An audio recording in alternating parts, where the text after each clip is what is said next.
The latest at noon right now after a fireball shot 20-gallon tanks hundreds of feet into the air. That explosion at a propane plant in Florida hurt several workers, but no one was killed. As Kalorama reports, officials are now working to figure out a cause.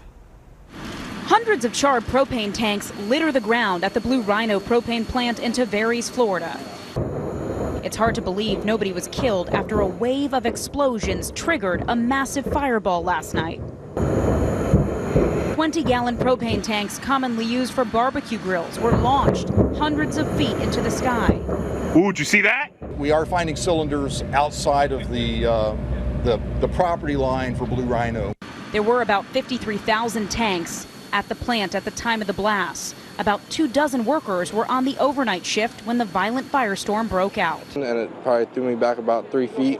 It was Bobby Hutzenpiller's first night on the job. He says he wasn't told about evacuation procedures or what to do when something like this happens. I just kind of got up and just ran, and it just kept going off. It looked like missiles of cylinders flying everywhere. The explosion could have been a lot worse. Not far from the blast site, there are three 30,000-pound propane tanks that did not ignite.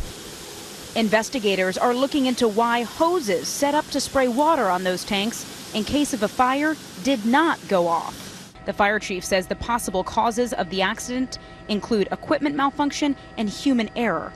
Investigators do not suspect sabotage. Kalorama, CBS News, Tavares, Florida. And evacuated residents who live near that plant are now back in their homes.